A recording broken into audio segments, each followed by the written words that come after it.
Moby Dick by Herman Melville, Chapters 17 to 21.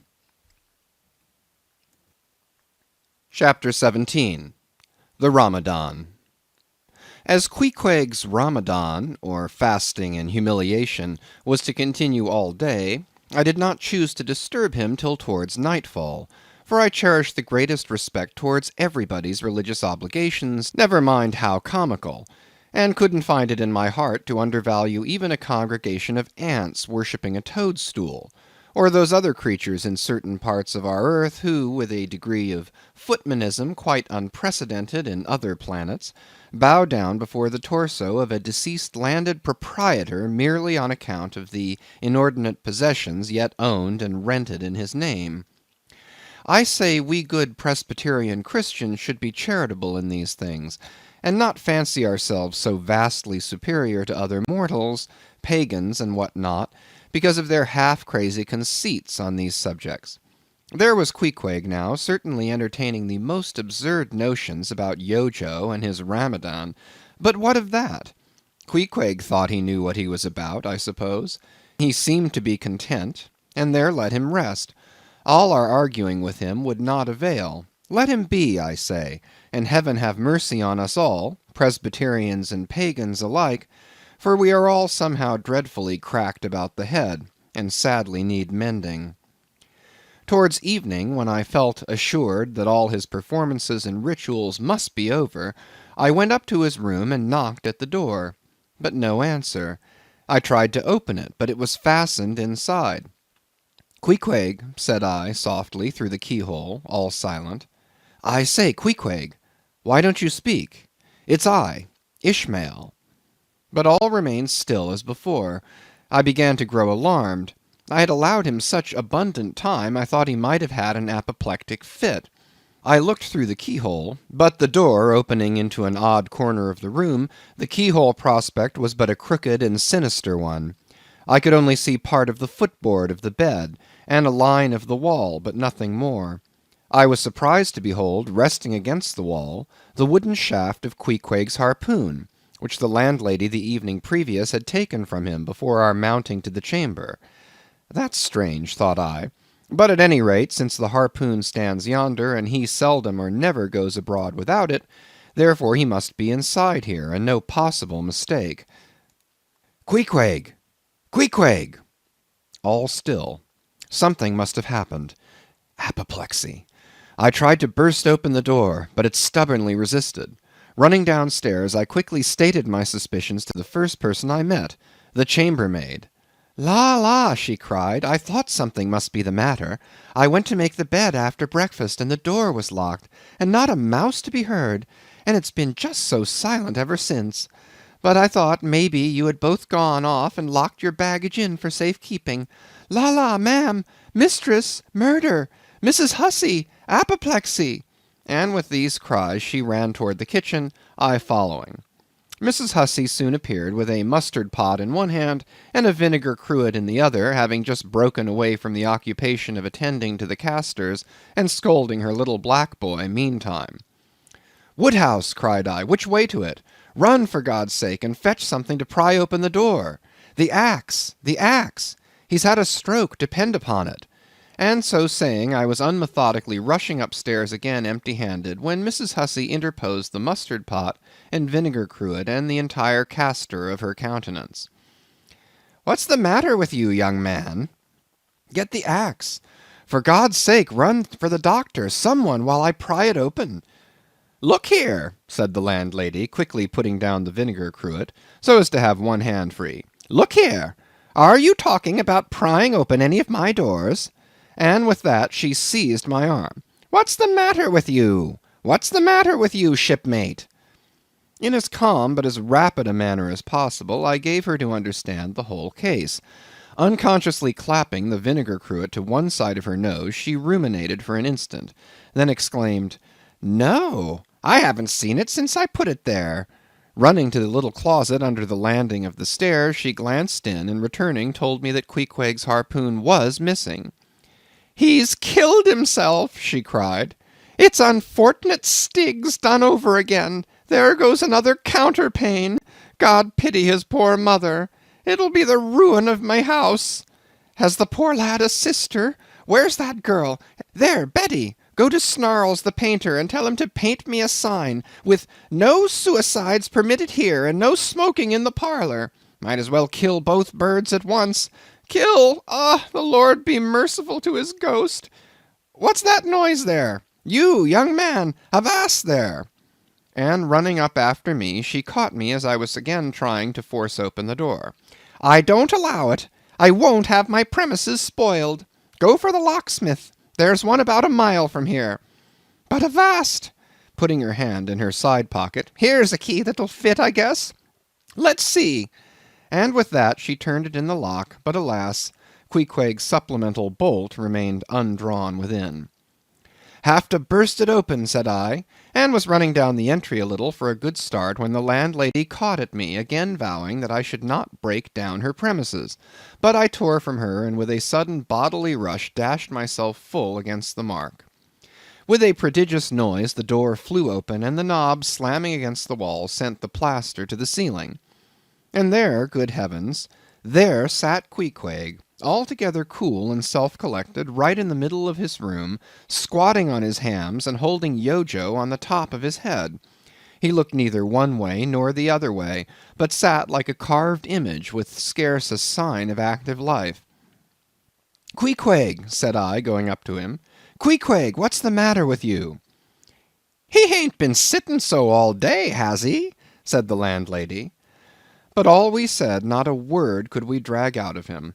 I almost felt like pushing him over so as to change his position, for it was almost intolerable. It seemed so painfully and unnaturally constrained, especially as in all probability he had been sitting so for upwards of 8 or 10 hours, going too without his regular meals. Mrs. Hussey, said I, he's alive at all events, so leave us if you please, and I will see to this strange affair myself. Closing the door upon the landlady, I endeavoured to prevail upon Queequeg to take a chair, but in vain. There he sat, and all he could do, for all my polite arts and blandishments, he would not move a peg, nor say a single word, nor even look at me, nor notice my presence in the slightest way. I wonder, thought I, if this can possibly be a part of his Ramadan. Do they fast on their hams that way in his native island? It must be so. Yes, it's part of his creed, I suppose. Well, then, let him rest. He'll get up sooner or later, no doubt. It can't last forever, thank God, and his Ramadan only comes once a year, and I don't believe it's very punctual then. I went down to supper. After sitting a long time listening to the long stories of some sailors who had just come from a plum-pudding voyage, as they call it, that is, a short whaling voyage in a schooner or brig confined to the north of the line in the Atlantic Ocean only. After listening to these plum-puddingers till nearly 11 o'clock, I went upstairs to go to bed, feeling quite sure by this time Queequeg must certainly have brought his Ramadan to a termination. But no, there he was, just where I had left him. He had not stirred an inch. I began to grow vexed with him. It seemed so downright senseless and insane to be sitting there all day and half the night on his hams in a cold room, holding a piece of wood on his head. For heaven's sake, Queequeg, get up and shake yourself. Get up and have some supper. You'll starve. You'll kill yourself, Queequeg. But not a word did he reply. Despairing of him, therefore, I determined to go to bed and to sleep, and no doubt before a great while he would follow me. But previous to turning in, I took my heavy bearskin jacket and threw it over him, as it promised to be a very cold night, and he had nothing but his ordinary round jacket on. For some time, do all I would, I could not get into the faintest doze. I had blown out the candle, and the mere thought of Queequeg, not 4 feet off, sitting there in that uneasy position, stark alone, in the cold and dark, this made me really wretched. Think of it, sleeping all night in the same room with a wide-awake pagan on his hams in this dreary, unaccountable Ramadan. But somehow I dropped off at last, and knew nothing more till break of day, when, looking over the bedside, there squatted Queequeg, as if he had been screwed down to the floor. But as soon as the first glimpse of sun entered the window, up he got, with stiff and grating joints, but with a cheerful look, limped towards me where I lay, pressed his forehead against mine, and said his Ramadan was over. Now, as I before hinted, I have no objection to any person's religion, be it what it may, so long as that person does not kill or insult any other person, because that other person don't believe it also. But when a man's religion becomes really frantic, when it is a positive torment to him, and, in fine, makes this earth of ours an uncomfortable inn to lodge in, then I think it high time to take that individual aside and argue the point with him. And just so I now did with Queequeg. Queequeg, said I, get into bed now, and lie and listen with me. Then I went on, beginning with the rise and progress of the primitive religions, and coming down to the various religions of the present time, during which time I labored to show Queequeg that all these Lents, Ramadans, and prolonged ham-squattings in cold, cheerless rooms were stark nonsense, bad for the health, useless for the soul, opposed, in short, to the obvious laws of hygiene and common sense. I told him, too, that he, being in other things such an extremely sensible and sagacious savage, it pained me, very badly pained me, to see him now so deplorably foolish about this ridiculous Ramadan of his. Besides, argued I, fasting makes the body cave in, hence the spirit caves in, and all thoughts born of a fast must necessarily be half-starved. This is the reason why most dyspeptic religionists cherish such melancholy notions about their hereafters. In one word, Queequeg, said I, rather digressively, hell is an idea first born on an undigested apple dumpling, and since then perpetuated through the hereditary dyspepsias nurtured by Ramadans. I then asked Queequeg whether he himself was ever troubled with dyspepsia, expressing the idea very plainly so that he could take it in. He said no, only upon one memorable occasion. It was after a great feast given by his father, the king, on the gaining of a great battle wherein 50 of the enemy had been killed by about 2 o'clock in the afternoon, and all cooked and eaten that very evening. No more, Queequeg, said I, shuddering. That will do, for I knew the inferences without his further hinting them.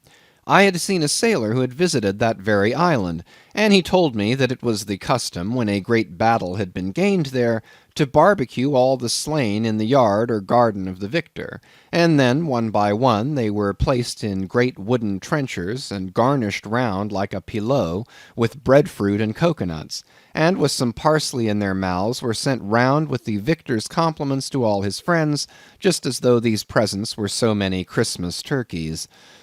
After all, I do not think that my remarks about religion made much of an impression on Queequeg, because, in the first place, he somehow seemed dull of hearing on that important subject, unless considered from his own point of view, and in the second place, he did not more than 1/3 understand me, couch my ideas as simply as I would, and finally, he no doubt thought he knew a good deal more about true religion than I did. He looked at me with a sort of condescending concern and compassion, as though he thought it a great pity that such a sensible young man should be so hopelessly lost to evangelical pagan piety. At last we rose and dressed, and Queequeg, taking a prodigiously hearty breakfast of chowders of all sorts, so that the landlady should not make much profit by reason of his Ramadan, we sallied out to board the Pequod, sauntering along and picking our teeth with halibut bones. Chapter 18. His Mark. As we were walking down the end of the wharf towards the ship, Queequeg carrying his harpoon, Captain Peleg, in his gruff voice, loudly hailed us from his wigwam, saying he had not suspected my friend was a cannibal, and furthermore announcing that he let no cannibals on board that craft unless they previously produced their papers. What do you mean by that, Captain Peleg? Said I, now jumping on the bulwarks, and leaving my comrade standing on the wharf. I mean, he replied, he must show his papers. Yes, said Captain Bildad in his hollow voice, sticking his head from behind Peleg's out of the wigwam. He must show that he's converted. Son of darkness, he added, turning to Queequeg, art thou at present in communion with any Christian church? Why, said I, he's a member of the First Congregational Church.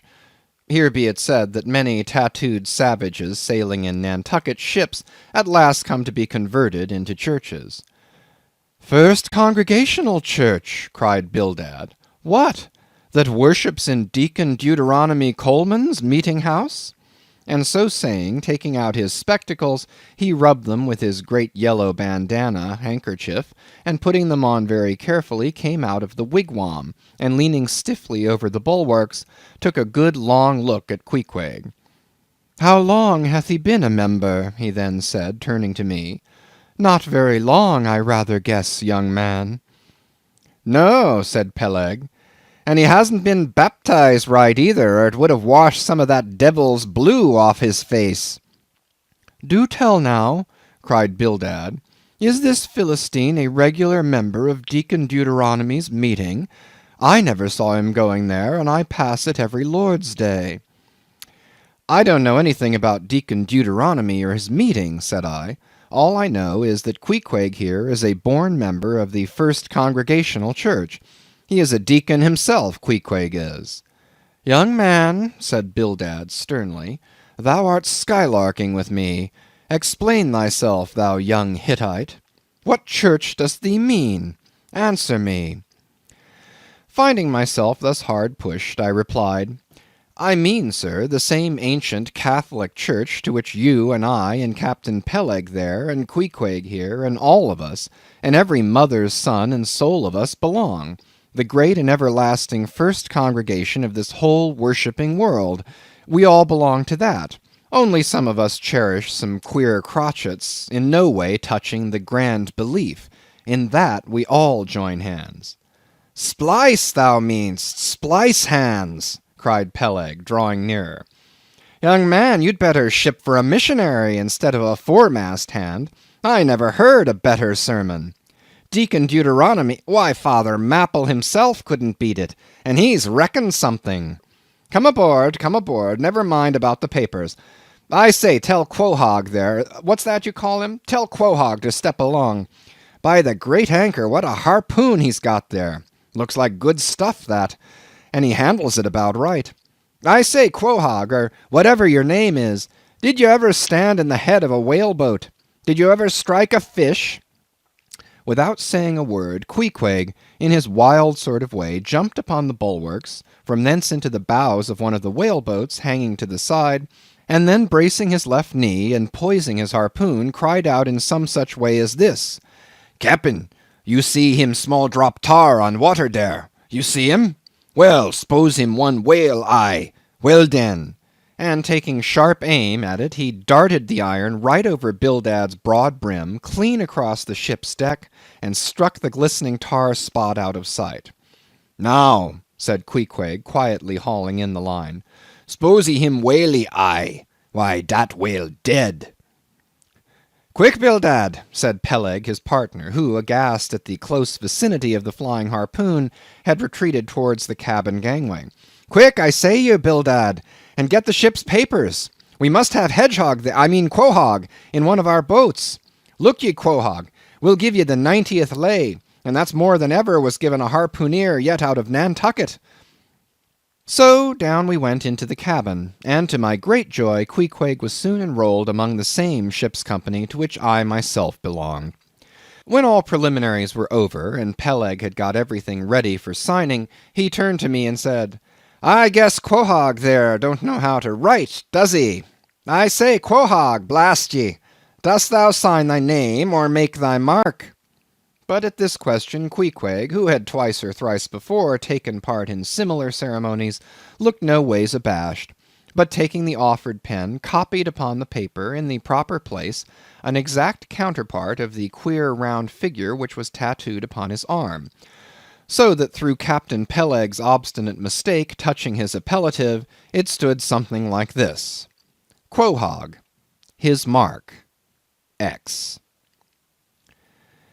Meanwhile, Captain Bildad sat earnestly and steadfastly eyeing Queequeg, and at last, rising solemnly and fumbling in the huge pockets of his broad-skirted drab coat, took out a bundle of tracts, and selecting one entitled "The Latter Day Coming, or No Time to Lose," placed it in Queequeg's hands, and grasping them and the book with both his, looked earnestly into his eyes and said, "Son of darkness, I must do my duty by thee. I am part owner of this ship. and feel concerned for the souls of all its crew. If thou still clingest to thy pagan ways, which I sadly fear, I beseech thee remain not for aye a Belial bondsman. Spurn the idle bell and the hideous dragon. Turn from the wrath to come. Mind thine eye, I say. Ah, goodness gracious, steer clear of the fiery pit. Something of the salt sea yet lingered in old Bildad's language, heterogeneously mixed with scriptural and domestic phrases. Avast there, Bildad! Avast now spoiling our harpooneer! Cried Peleg. Pious harpooneers never make good voyagers. It takes the shark out of 'em. No harpooneer is worth a straw who ain't pretty sharkish.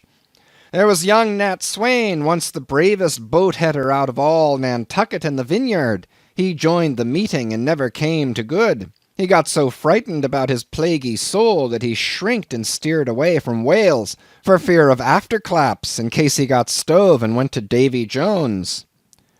Peleg, Peleg, said Bildad, lifting his eyes and hands, thou thyself, as I myself, hast seen many a perilous time. Thou knowest, Peleg, what it is to have the fear of death. How then canst thou prate in this ungodly guise? Thou beliest thine own heart, Peleg. Tell me, when this same Pequod here had her 3 masts overboard in that typhoon on Japan, that same voyage when thou went mate with Captain Ahab, didst thou not think of death and the judgment then? Hear him now, cried Peleg, marching across the cabin and thrusting his hands far down into his pockets. Hear him, all of ye.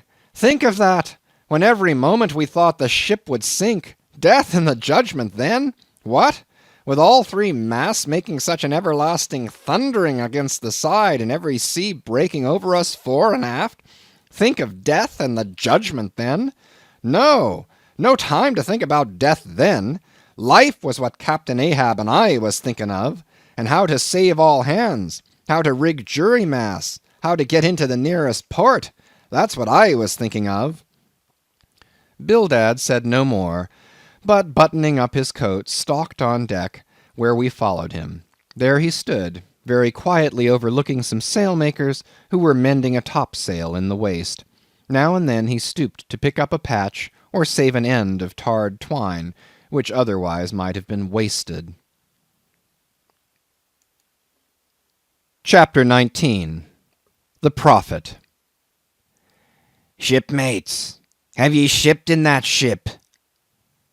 Queequeg and I had just left the Pequod and were sauntering away from the water, for the moment each occupied with his own thoughts, when the above words were put to us by a stranger, who, pausing before us, levelled his massive forefinger at the vessel in question. He was but shabbily apparelled in faded jacket and patched trousers, a rag of a black handkerchief investing his neck. A confluent smallpox had in all directions flowed over his face, and left it like the complicated ribbed bed of a torrent when the rushing waters have been dried up. "Have ye shipped in her?" he repeated. "You mean the ship Pequod, I suppose," said I, trying to gain a little more time for an uninterrupted look at him. "Aye, the Pequod. That ship there," he said, drawing back his whole arm, and then rapidly shoving it straight out from him, with the fixed bayonet of his pointed finger darted full at the object. "Yes," said I, "we have just signed the articles." "Anything down there about your souls?" "About what?" "Oh, perhaps ye haven't got any," he said quickly. "No matter, though. I know many chaps that haven't got any. Good luck to 'em, and they are all the better off for it. A soul's a sort of a fifth wheel to a wagon." "What are you jabbering about, shipmate?" said I. "He's got enough, though, to make up for all deficiencies of that sort and other chaps," abruptly said the stranger, placing a nervous emphasis upon the word he. "Queequeg," said I, "let's go. This fellow has broken loose from somewhere. He's talking about something and somebody we don't know." "Stop!" cried the stranger. "Ye said true. You haven't seen Old Thunder yet, have ye?" "Who's Old Thunder?" said I, again riveted with the insane earnestness of his manner. "Captain Ahab." "What, the captain of our ship, the Pequod?" "Aye, Among some of us old sailor chaps he goes by that name. You haven't seen him yet, have ye? No, we haven't. He's sick, they say, but is getting better, and will be all right again before long. All right again before long, laughed the stranger, with a solemnly derisive sort of laugh. Look ye, when Captain Ahab is all right, then this left arm of mine will be all right, not before. What do you know about him? What did they tell you about him? Say that. They didn't tell much of anything about him, only I've heard he's a good whale hunter and a good captain to his crew. That's true. That's true, yes, both true enough. But you must jump when he gives an order. Step and growl, growl and go. That's the word with Captain Ahab. But nothing about the thing that happened to him off Cape Horn long ago, when he lay like dead for 3 days and nights. Nothing about that deadly scrimmage with the Spaniard before the altar in Santa. Heard nothing about that, eh? Nothing about the silver calabash he spat into, and nothing about losing his leg last voyage according to the prophecy? Didn't you hear a word about them matters and something more, eh? No, I don't think you did. How could ye? Who knows it? Not all Nantucket, I guess. But howsever, mayhap you've heard tell about the leg, and how he lost it. Aye, you've heard of that, I dare say.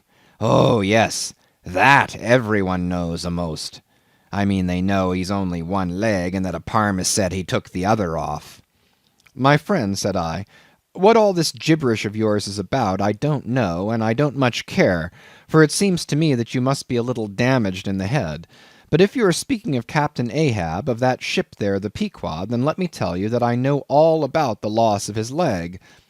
All about it, eh? Sure you do? All? Pretty sure.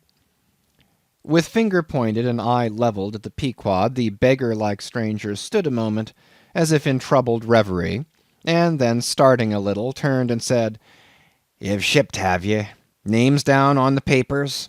Well, well, what's signed is signed, and what's to be will be, and then again perhaps it won't be, after all. Anyhow, it's all fixed and arranged already, and some sailors or other must go with him, I suppose. As well these as any other men, God pity 'em. Morning to you, shipmates, morning. The ineffable heavens bless ye. I'm sorry I stopped ye. Look here, friend, said I, if you have anything important to tell us, out with it. But if you are only trying to bamboozle us, you're mistaken in your game. That's all I have to say. And it's said very well, and I like to hear a chap talk up that way. You are just the man for him, the likes of you. Morning to you, shipmates, morning. Oh, when you get there, tell 'em I've concluded not to make one of 'em. Ah, my dear fellow, you can't fool us that way. You can't fool us. It is the easiest thing in the world for a man to look as if he had a great secret in him. Morning to you, shipmates. Morning. Morning it is, said I. Come along, Queequeg, let's leave this crazy man. But stop. Tell me your name, will you? Elijah. Elijah, thought I, and we walked away, both commenting after each other's fashion upon this ragged old sailor, and agreed that he was nothing but a humbug trying to be a bugbear. But we had not gone perhaps above 100 yards, when chancing to turn a corner, and looking back as I did so, who should be seen but Elijah following us, though at a distance.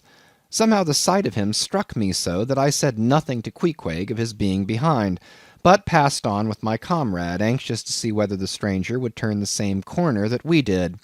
He did, and then it seemed to me that he was dogging us, but with what intent I could not for the life of me imagine. This circumstance, coupled with his ambiguous half-hinting, half-revealing, shrouded sort of talk, now begat in me all kinds of vague wonderments and half-apprehensions, and all connected with the Pequod and Captain Ahab, and the leg he had lost, and the Cape Horn fit, and the silver calabash, and what Captain Peleg had said of him when I left the ship on the day previous, and the prediction of the squaw Tistig, and the voyage we had bound ourselves to sail, and 100 other shadowy things. I was resolved to satisfy myself whether this ragged Elijah was really dogging us or not, and with that intent crossed the way with Queequeg, and on that side of it retraced our steps. But Elijah passed on without seeming to notice us. This relieved me, and once more and finally, as it seemed to me, I pronounced him in my heart a humbug. Chapter 20. All astir. A day or two passed, and there was great activity aboard the Pequod. Not only were the old sails being mended, but new sails were coming on board, and bolts of canvas and coils of rigging. In short, everything betokened that the ship's preparations were hurrying to a close. Captain Peleg seldom or never went ashore, but sat in his wigwam keeping a sharp lookout upon the hands.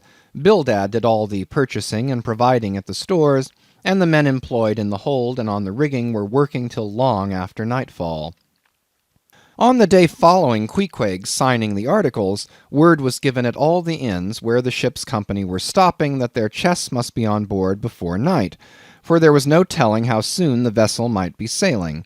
So Queequeg got down our traps, resolving, however, to sleep ashore till the last. But it seems they always give very long notice in these cases, and the ship did not sail for several days. But no wonder, there was a good deal to be done, and there is no telling how many things to be thought of before the Pequod was fully equipped. Everyone knows what a multitude of things, beds, saucepans, knives and forks, shovels and tongs, napkins, nutcrackers, and what not, are indispensable to the business of housekeeping. Just so with whaling, which necessitates a 3 years' housekeeping upon the wide ocean, far from all grocers, costermongers, doctors, bakers, and bankers. And though this also holds true of merchant vessels, yet not by any means to the same extent as with whalemen. For besides the great length of the whaling voyage, the numerous articles peculiar to the prosecution of the fishery, and the impossibility of replacing them at the remote harbours usually frequented, it must be remembered that of all ships, whaling vessels are the most exposed to accidents of all kinds, and especially to the destruction and loss of the very things upon which the success of the voyage most depends. Hence the spare boats, spare spars, and spare lines and harpoons, and spare everythings almost but a spare captain and duplicate ship. At the period of our arrival at the island, the heaviest storage of the Pequod had been almost completed, comprising her beef, bread, water, fuel, and iron hoops and staves. But as before hinted, for some time there was a continual fetching and carrying on board of divers odds and ends of things, both large and small. Chief among those who did this fetching and carrying was Captain Bildad's sister, a lean old lady of a most determined and indefatigable spirit, but withal very kind-hearted, who seemed resolved that if she could help it, nothing should be found wanting in the Pequod, after once fairly getting to sea. At one time she would come on board with a jar of pickles for the steward's pantry, another time with a bunch of quills for the chief mate's desk, where he kept his log, a third time with a roll of flannel for the small of someone's rheumatic back. Never did any woman better deserve her name, which was Charity, Aunt Charity, as everyone called her. And like a sister of charity did this charitable Aunt Charity bustle about hither and thither, ready to turn her hand and heart to anything that promised to yield safety, comfort, and consolation to all on board a ship in which her beloved brother Bildad was concerned, and in which she herself owned a score or two of well-saved dollars. But it was startling to see this excellent-hearted Quakeress coming on board, as she did the last day, with a long oil ladle in one hand and a still longer whaling lance in the other. Nor was Bildad himself nor Captain Peleg at all backward. As for Bildad, he carried about with him a long list of the articles needed, and at every fresh arrival down went his mark opposite that article upon the paper. Every once in a while Peleg came hobbling out of his whalebone den, roaring at the men down the hatchways, roaring up to the riggers at the masthead, and then concluding by roaring back into his wigwam. During these days of preparation, Queequeg and I often visited the craft, and as often I asked about Captain Ahab, and how he was, and when he was going to come on board his ship. To these questions they would answer that he was getting better and better, and was expected aboard every day. Meantime, the two captains, Peleg and Bildad, could attend to everything necessary to fit the vessel for the voyage. If I had been downright honest with myself, I would have seen very plainly in my heart that I did but half fancy being committed this way to so long a voyage, without once laying my eyes on the man who was to be the absolute dictator of it, so soon as the ship sailed out upon the open sea. But when a man suspects any wrong, it sometimes happens that if he be already involved in the matter, he insensibly strives to cover up his suspicions even from himself. And much this way it was with me. I said nothing and tried to think nothing. At last it was given out that some time next day the ship would certainly sail. So next morning Queequeg and I took a very early start. Chapter 21. Going Aboard. It was nearly 6 o'clock, but only grey, imperfect, misty dawn when we drew nigh the wharf. "There are some sailors running ahead there, if I see right," said I to Queequeg. "It can't be shadows. She's off by sunrise, I guess. Come on." "Avast!" cried a voice, whose owner, at the same time coming close behind us, laid a hand upon both our shoulders, and then insinuating himself between us, stood stooping forward a little in the uncertain twilight, strangely peering from Queequeg to me. It was Elijah. "Going aboard?" "Hands off, will you?" said I. "Looky here," said Queequeg, shaking himself. "Go away." "Ain't going aboard, then?" "Yes, we are," said I, "but what business is that of yours? Do you know, Mr. Elijah, that I consider you a little impertinent?"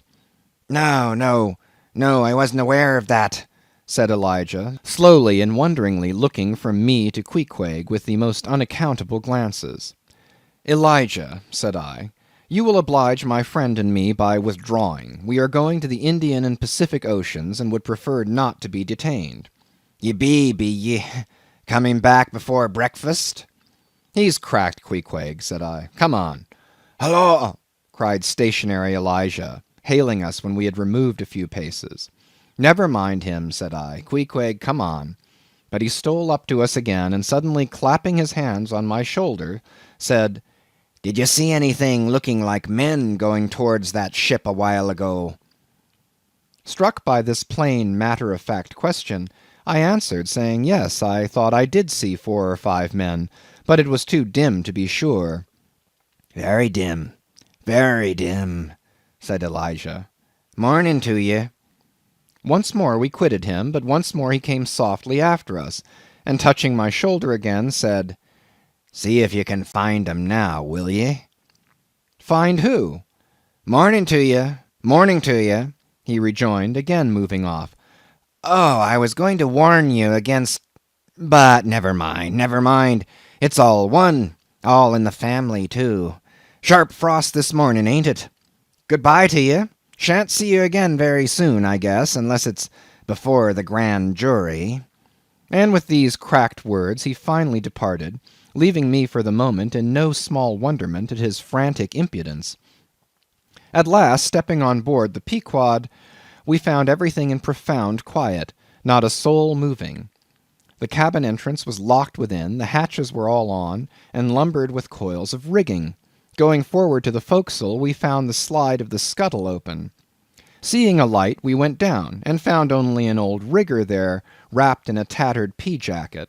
He was thrown at whole length upon 2 chests, his face downwards, and enclosed in his folded arms. The profoundest slumber slept upon him. "Those sailors we saw, Queequeg, where can they have gone to?" said I, looking dubiously at the sleeper. But it seemed that, when on the wharf, Queequeg had not at all noticed what I now alluded to. Hence I would have thought myself to have been optically deceived in that matter, were it not for Elijah's otherwise inexplicable question. But I beat the thing down, and again marking the sleeper, jocularly hinted to Queequeg that perhaps we had best sit up with the body, telling him to establish himself accordingly. He put his hand upon the sleeper's rear, as though feeling if it was soft enough, and then, without more ado, quietly sat down there. "Gracious, Queequeg, don't sit there," said I. "Oh, perry dud seat," said Queequeg. "My country way. Won't hurt him face." "Face," said I. "Call that his face? A very benevolent countenance, then." But how hard he breathes! He's heaving himself. Get off, Queequeg, you're heavy. It's grinding the face of the poor. Get off, Queequeg. Look, he'll twitch you off soon. I wonder he don't wake. Queequeg removed himself to just beyond the head of the sleeper and lighted his tomahawk pipe. I sat at the feet. We kept the pipe passing over the sleeper and from one to the other. Meanwhile, upon questioning him in his broken fashion, Queequeg gave me to understand that in his land, owing to the absence of settees and sofas of all sorts, the kings, chiefs, and great people generally were in the custom of fattening some of the lower orders for ottomans, and to furnish a house comfortably in that respect you had only to buy up 8 or 10 lazy fellows and lay them round in the piers and alcoves. Besides, it was very convenient on an excursion, much better than those garden chairs which are convertible into walking sticks. Upon occasion, a chief calling his attendant and desiring him to make a settee of himself under a spreading tea, perhaps in some damp marshy place. While narrating these things, every time Queequeg received the tomahawk from me, he flourished the hatchet side of it over the sleeper's head. "What's that for, Queequeg?" "Perry easy, killie. Oh, perry easy." He was going on with some wild reminiscences about his tomahawk pipe, which, it seemed, had in its 2 uses both brained his foes and soothed his soul, when we were directly attracted to the sleeping rigger. The strong vapour was now completely filling the contracted hole. It began to tell upon him. He breathed with a sort of muffledness, then seemed troubled in the nose, then revolved over once or twice, then sat up and rubbed his eyes. "Hullo!" he breathed at last. "Who be ye smokers?" "Shipped men," answered I. "When does she sail?" "Aye, aye, you're going in her, be ye? She sails to-day. The captain came aboard last night." "What captain? Ahab?" "Who but him indeed." I was going to ask him some further questions concerning Ahab when we heard a noise on deck. "Hallo! Starbuck's astir," said the rigger. "He's a lively chief mate, that. Good man and a pious, but all alive now. I must turn to." And so saying, he went on deck, and we followed. It was now clear sunrise. Soon the crew came on board in 2s and 3s, the riggers bestirred themselves, the mates were actively engaged, and several of the shore people were busy in bringing various last things on board. Meanwhile, Captain Ahab remained invisibly enshrined within his cabin. End of chapters 17 to 21.